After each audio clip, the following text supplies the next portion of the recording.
ومن آياته أن خلق لكم اعوذ باللہ من الشیطان الرجیم، بسم اللہ الرحمن الرحیم۔ تخلیق کائنات کا قرآنی نقطہ نظر۔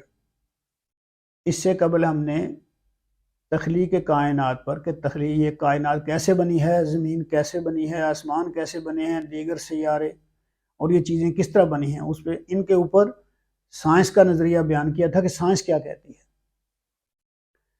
تو سائنس بھی اسی بات پر پہنچی جس بات کو قرآن نے 1443 سال پہلے بیان کر دیا تھا۔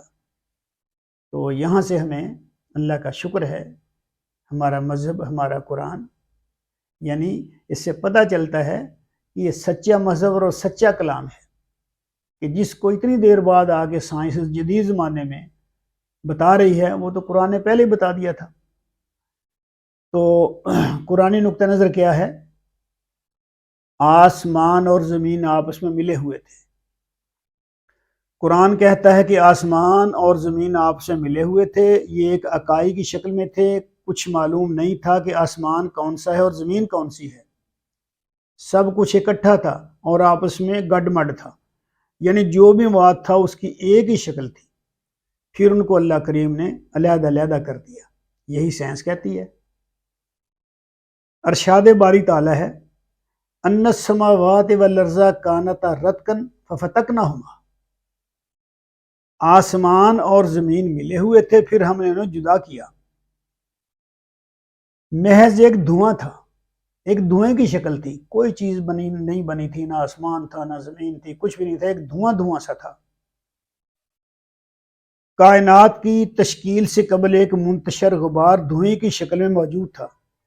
قرآن نے جس حقیقت کو بہت پہلے آشکار کر دیا تھا، سائنس آج اپنے تجربات اور مشاہدات کے ذریعے اسی قرآن بیان کی تصدیق کر رہی ہے، اور علم سائنس پکار کر اعلان کر رہا ہے قرآن ایک سچی کتاب اور اسلام ایک سچا دین ہے۔ سائنسدان بھی یہی کہتے ہیں کہ 15 ارب سال پہلے کائنات کا مادہ ایک جگہ جمع تھا اور اس کی شکل ایک بڑے کثیف ہائیڈروجن کے گولے جیسی تھی کہ اچانک ایک زوردار دھماکہ ہوا اور تمام مادہ دور دور تک پھیل گیا، یعنی اس کو بگ بینگ تھیوری بھی کہتے ہیں۔ یہ سائنس نے یہ تھیوری پیش کی بگ بینگ کی، عظیم دھماکہ۔ سورۃ حامیم سجدہ میں اللہ تعالیٰ نے کائنات کی تشکیل کا قصہ بیان کی ہے، آیات 9 تا 12۔ قل ائنکم لتکفرون بالذی خلق الارض فی یومین وتجعلون له اندادا ذلک رب العالمین وجعل فیہا رواسیا من فوقہا وبارک فیہا وقدر فیہا اقواتہا فی 4 ایام سواء للسائلین ثم استوى الى السماء وهي دخان فقال لها وللارض ائتيا طوعا او كرها قالتا آتينا طائعين فقضاهن 7 سماوات في يومين واوحى في كل سماء، یعنی یہ آیت آخر تک چلتی جاتی ہے۔ تو اس کا ترجمہ ہے، ان سے کہیے کہ کیا واقعی انکار کرتے ہو تم اس ذات کا جس نے پیدا فرمایا زمین کو 2 دنوں میں اور ٹھہراتے ہو تم اس کے لیے شریک؟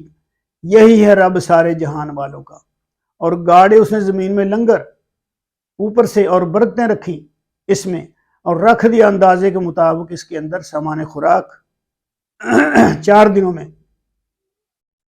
جو حاجت مندوں کی ضرورت کے مطابق ہے۔ سواء للسائلین، یہ بھی ہم نے پڑھا ہے، سواء للسائلین، قیامت تک جتنی مخلوق آئے گی ان کے لیے رزق رکھ دیا۔ پھر وہ متوجہ ہوا آسمان کی طرف جو کہ محض دھواں تھا، اور اس نے حکم دیا اسے اور زمین کو بھی کہ آ جاؤ وجود میں، خواہ تم چاہو یا نہ چاہو۔ دونوں نے کہا آ گئے ہم خوش دلی کے ساتھ۔ قالتا آتینا طائعین، اے مالک ہم خوشی کے ساتھ آ گئے، بن گئے۔ پھر بنا دیا اس نے انہیں 7 آسمان 2 دنوں میں، فقضاہن 7 سماوات فی یومین، 2 دنوں میں ان کو بنا دیا، اور وہی کر دیا ہر سامان نے اس کا قانون اور آراستہ کر دیا ہم نے آسمان دنیا کو چراغوں سے اور خوب محفوظ کر دیا۔ یہ منصوبہ ہے ایک زبردست ذات کا، ذالک تقدیر العزیز العلیم، جو علم رکھتی ہے۔ یہ ایک ایسی ذات کا منصوبہ ہے جو علم رکھتی ہے۔ زمین و آسمان بنانے کے لیے اللہ کو کوئی محنت نہیں کرنی پڑی، بس ایک لفظ کن کہا اور کائنات وجود میں آ گئی۔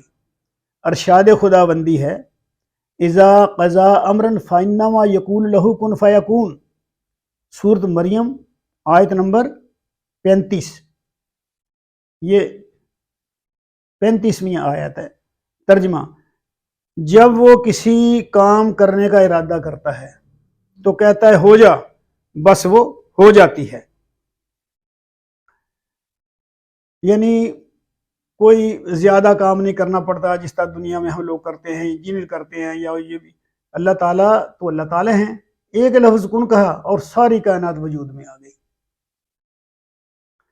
سورۃ الحدید میں فرمایا، هو الذی خلق السماوات والارض فی ستۃ ایام، وہی ہے جس نے پیدا کیا آسمانوں اور زمین کو 6 دنوں میں۔ سورۃ الاعراف آیت نمبر 53 میں بھی 54 میں یہی بات کہی گئی ہے۔ 2 دنوں میں آسمانوں زمین بنے اور 4 دنوں میں زمین کے اندر برکتیں رکھی گئی۔ برکتیں کیا ہیں؟ لوگوں کی زندگی کے لیے جو سامان درکار تھا وہ 4 دنوں میں زمین کے اندر رکھ دیا گیا، یعنی کل 6 دن لگے زمین و آسمان کے بننے میں، کائنات کے بننے میں۔ تو 4 دن میں برکتیں رکھی گئی، 2 دن میں زمین و آسمان وجود میں آ گئے اور 4 دنوں میں برکتیں رکھی گئی، سامان رکھا گیا قیامت تک آنے والے لوگوں کے لیے، سونا، چاندی، کوئلہ، لوہا، جست، تانبا، تیل، یہ پٹرول، گیس، یہ جو بھی کچھ ہے سارا، یہ اس کو رکھنے کے لیے زمین کے اندر 4 دن لگے۔ 4 دنوں میں یہ اللہ پاک نے زمین کے اندر سارا رزق رکھ دیا اور قیامت تک کے انسانوں کے لیے ہے۔ اب ایک چیز ختم ہوتی ہے تو دوسری دریافت ہو جاتی ہے، دوسری ختم ہو جاتی ہے تیسری دریافت ہو جاتی ہے۔ اللہ تعالیٰ نے علم بھی دیا ہے، اس علم کے ذریعے لوگ نئی نئی چیزوں کو دریافت کر لیتے ہیں، اللہ کے خزانوں کو۔ تو یہ قیامت تک آنے والی مخلوق کا رزق ہے۔ زمین کے اندر جتنے بھی خزانے ہیں، جتنی معدنیات ہیں، یہ سب 4 دنوں میں زمین کے اندر دفن کر دی گئی، رکھ دی گئی۔ زمین کے اندر رکھا گیا رزق قیامت تک ختم نہیں ہوگا۔ اگر ایک چیز کم پڑتی ہے تو دوسری دریافت ہو جاتی ہے۔ یہ تمام خزانے اللہ کے حکم سے دریافت ہو رہے ہیں۔ اب ہم دیکھتے ہیں کہ آسمان کیا چیز ہے۔ سورۃ ملک میں ارشاد باری تعالیٰ ہے، ترجمہ، اس نے 7 آسمان اوپر تلے پیدا کیے، تو خدا کی اس صنعت میں کوئی خلل نہ دیکھے گا، پس نظر ڈال، کیا تجھے کوئی خلل نظر آتا ہے؟ پھر دوبارہ نظر ڈال، آخر کار نگاہ ذلیل اور درماندہ ہو کر تیری طرف لوٹ آئے گی۔ ہم اگر اوپر کی طرف دیکھیں تو ہمیں ایک نیل گوں چھت نظر آتی ہے اور ایک حد دکھائی دیتی ہے، دور کہیں آسمان و زمین ملتے دکھائی دیتے ہیں۔ حقیقت میں ایسا کچھ نہیں ہے، بلکہ یہ ہماری نظر کا دھوکہ ہے، فریب نظر ہے۔ یہ کائنات اتنی وسیع ہے کہ ہماری عقل و نظر اس کا ادراک نہیں کر سکتی۔ آسمان میں کوئی شگاف ہے نہ دراڑ۔ سانع ازل نے آسمانوں کو اس طرح بنایا ہے کہ ان میں کوئی نقص نہیں ہے، کوئی نقص نہیں چھوڑا ان میں۔ انسان اس کی صنعت کا ادراک ہی نہیں کر سکتا۔ انسان کی عقل میں اتنی اڑان اور نظر میں اتنی طاقت ہی نہیں کہ وہ اس کا احاطہ کر سکے۔ ارشاد باری تعالیٰ ہے، کیا ان لوگوں نے اپنے اوپر آسمان کو نہیں دیکھا کہ ہم نے اس کو کیسا بنایا اور ستاروں سے آراستہ کیا اور اس میں کوئی رخنہ تک نہیں ہے؟ یعنی آسمان میں کوئی رخرا نہیں، کوئی دراڑ نہیں، کوئی کچھ نہیں ہے آسمان کے اندر۔ تو اسی طرح ہے یہ آسمان ایک محفوظ چھت ہے۔ آسمان ایک محفوظ چھت ہے۔ اللہ کریم فرماتے ہیں، وَجَعَلْنَا السَّمَاءَ سَقْفًا مَحْفُوظًا، وَجَعَلْنَا السَّمَاءَ سَقْفًا مَحْفُوظًا، اور ہم نے آسمان کو ایک محفوظ چھت بنایا۔ چھت محفوظ ہو تو گھر والے امن و سکون سے رہتے ہیں۔ اگر چھت گرنے والی ہو تو ہر وقت موت کا دھڑکا لگا رہتا ہے، اور اگر چھت گر جائے تو گھر میں رہنے والوں کی موت ہو جاتی ہے۔ تو یہ بھی آسمان ایک محفوظ چھت ہے۔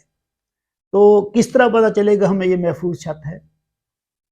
یہ ایک طویل موضوع ہے کہ آسمان میں کیا کیا چیزیں پائی جاتی ہیں، کون کون سی مصیبتیں، کون کون سی بلائیں ہیں جو زمین پر آتی ہیں، تو اللہ تعالیٰ ہمیں ان سے کس طرح بچاتے ہیں۔ تو یہ جو محفوظ چھت ہے، سقفاً محفوظاً، یہ واقعی محفوظ چھت ہے۔ اتنی بلائیں اور مصیبتیں آتی ہیں، نازل ہوتی ہیں آسمان کی طرف سے دنیا کی طرف، تو اگر اللہ پاک نے ان کو روکنے کا بندوبست نہ کیا ہوتا تو ساری انسانیت کی اور ساری دنیا کی موت ہو جاتی، ختم ہو جاتی، دنیا ہی ختم ہو جاتی۔ انشاءاللہ تعالیٰ اس موضوع پر ہم بعد میں اچھی طرح گفتگو کریں گے، اور اس کی جو طوالت ہے اس کو مد نظر رکھتے ہوئے ہم بیان کریں گے۔ ومن آياته أن خلق لكم